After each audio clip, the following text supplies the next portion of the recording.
ce qui vous a inspiré forcément ce matin, c'est ça?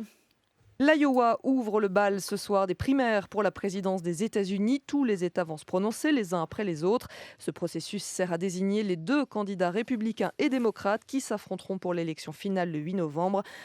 Voilà, et le compteur, il est à moins 8 ans, Thomas. Oui, on revient ce matin au tout début du mois de janvier 2008. Il fait froid, très froid dans l'Iowa, même si la correspondante d'alors relativise.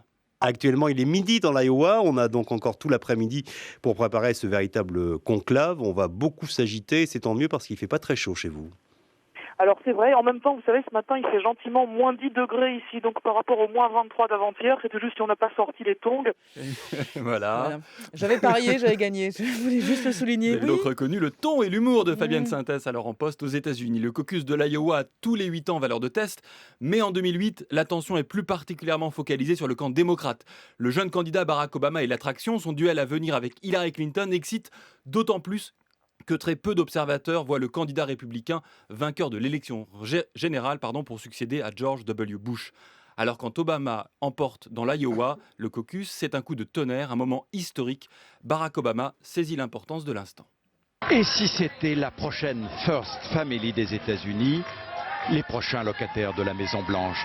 L'impossible rêve est devenu possible hier soir, et elle est bien jolie, cette famille Obama. C'est comme si un souffle historique avait bouleversé les préjugés. Years from now, you'll look back and you'll say that On se rappellera dans les livres d'histoire que c'est le moment, que c'est le lieu où l'Amérique a réappris ce que veut dire le mot espoir. C'est le moment où finalement nous avons mis à bas la politique de la peur, du doute, du cynisme, la politique qui tire ce pays vers le bas au lieu de le propulser vers le haut. Oui, c'est le moment. Alors quand on entend parler aujourd'hui Donald Trump, on se dit qu'Obama n'a pas définitivement mis à bas ce qu'il appelle cette politique de la peur. Mais la victoire d'Obama dans l'Iowa à l'époque, État rural et blanc à 94%, prouve qu'il n'est pas seulement le candidat des minorités ou des villes. Pour autant, l'Iowa ne donne pas toujours le vainqueur final de son camp, surtout d'ailleurs chez les républicains. Les républicains de l'Iowa n'étant guère représentatifs de l'électeur républicain moyen.